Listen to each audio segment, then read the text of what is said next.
Today we're going to talk about probably the original ship that kicked off all the downslide of this game. We're going to talk about the Conqueror.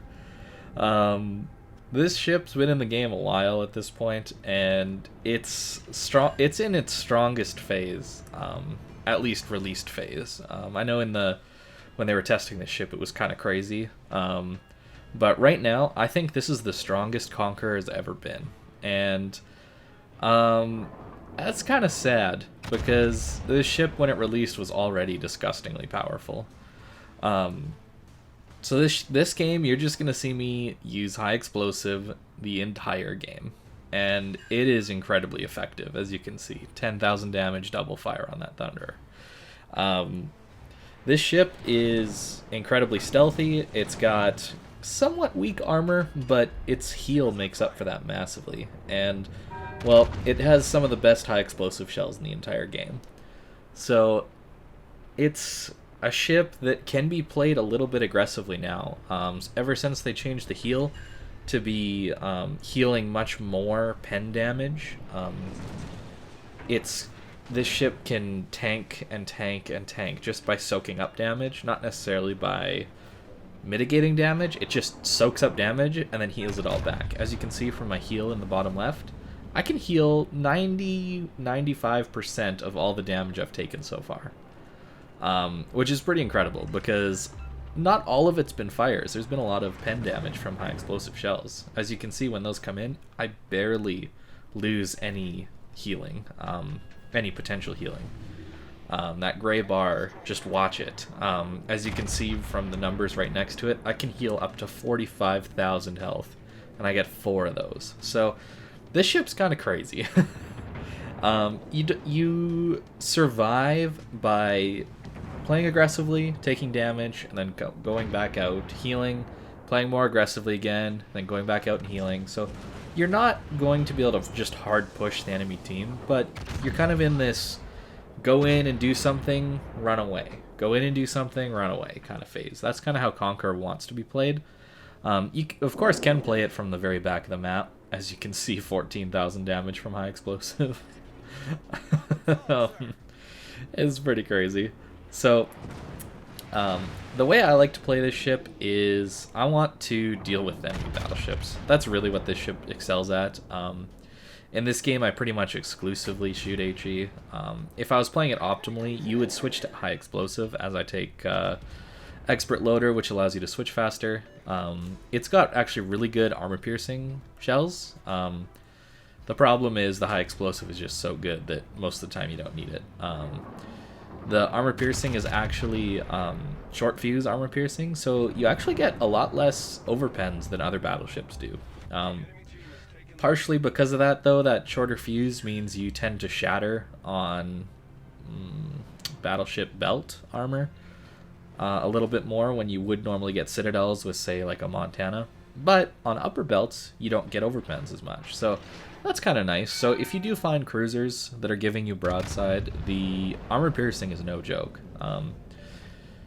Yeah, this ship is good. As you can see in this game, it's not looking great as far as my team is going and its positioning.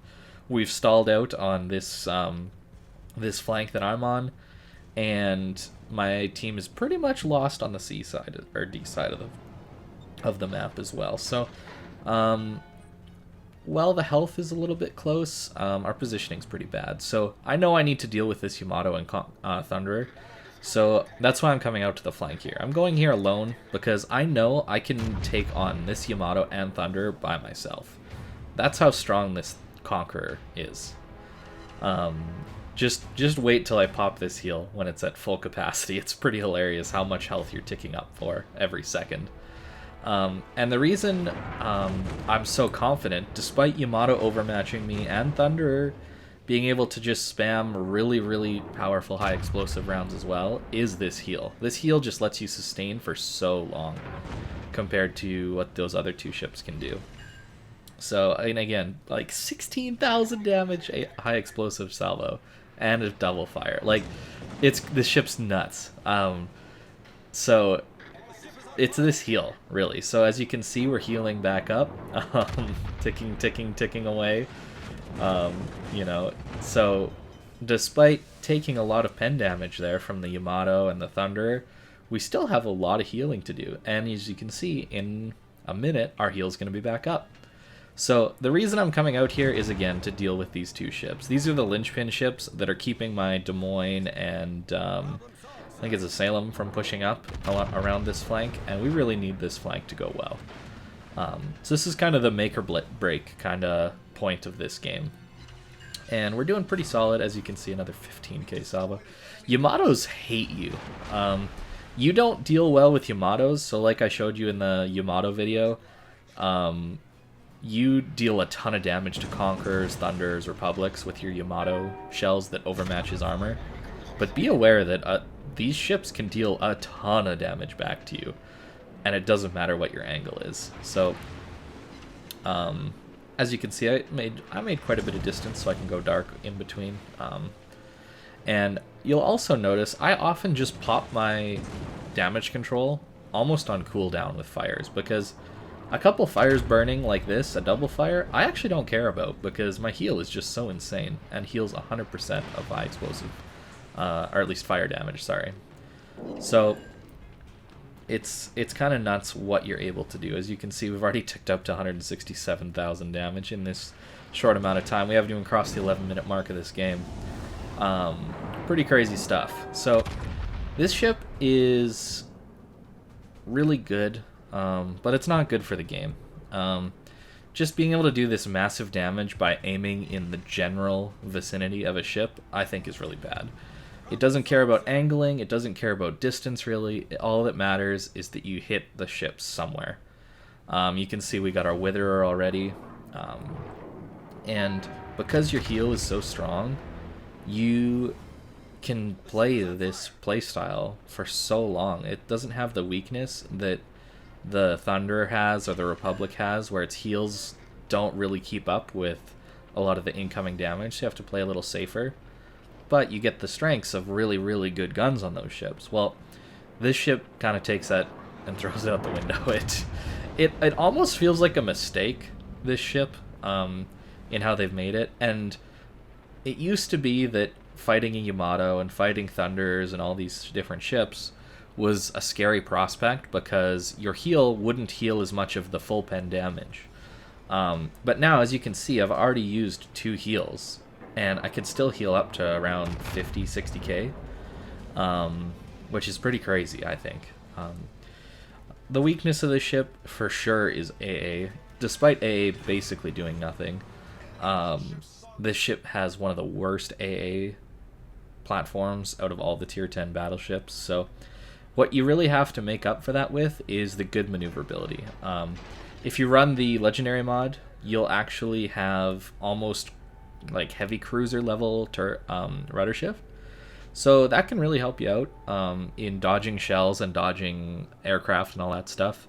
But the other thing is you have a really tight turning circle, so the turning radius of this ship is actually really good, so you can use that to dodge a lot of what the aircraft carriers are throwing your way. So I'll show that in a little bit once this Hikari starts to focus me.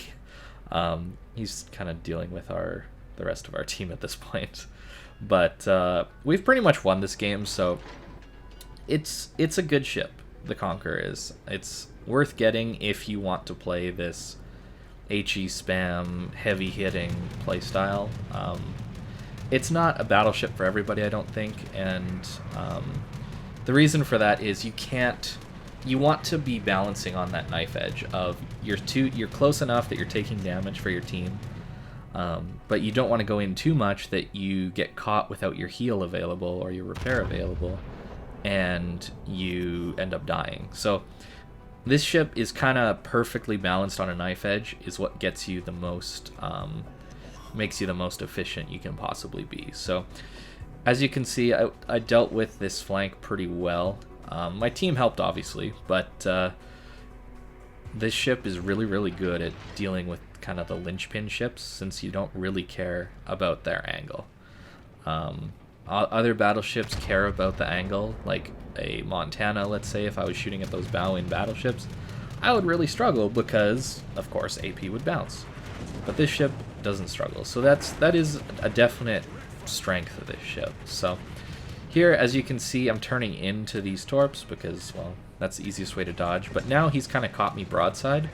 So you're going to kind of see what I'm doing. Make sure you pay attention to my rudder and my throttle position on this.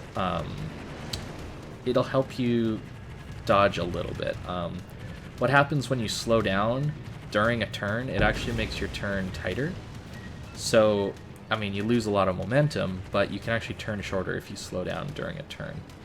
And he's coming back in for another drop, but we're going to accelerate into our turn again. I'm straightening out so I can maybe pick up just a slight bit more speed.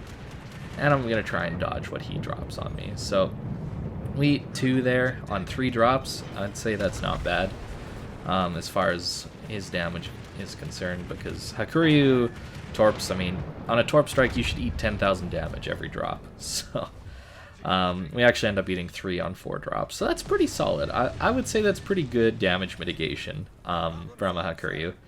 And especially on a Conqueror, you want to mitigate that damage. As you can see, all of a sudden I can't heal very much anymore, and that's the problem with eating torpedoes and citadels. Those 2 things are your worst nightmare, because you see that gray bar is just a sliver. So you really, really want to make sure you're not eating torpedoes and you're not eating citadel damage. So that's, and because this ship has a raised up citadel, that's kind of the balancing factor they did. They raised the citadel up, but to balance that out, they decided, oh, we'll just let the heal you for more pen damage. So if you angle properly in this ship, it was just a straight buff. So that's why I didn't really understand why they did that. They should have just raised the citadel and left the heal the way it was, but yeah. Avoid torps and citadels, and you'll be just fine in this ship. You can tank a ton of damage, and deal quite a bit too. As you can see, we got 213k. Not the craziest game in a Conqueror, of course, but a decent one. I think it shows kind of the strengths of this ship and how much you can impact a flank just by staying alive, soaking damage for your team. As you can see, we ate up 180,000 damage from the enemy team. So that's pretty hilarious. So, thanks for watching, guys, and I hope you have a good day.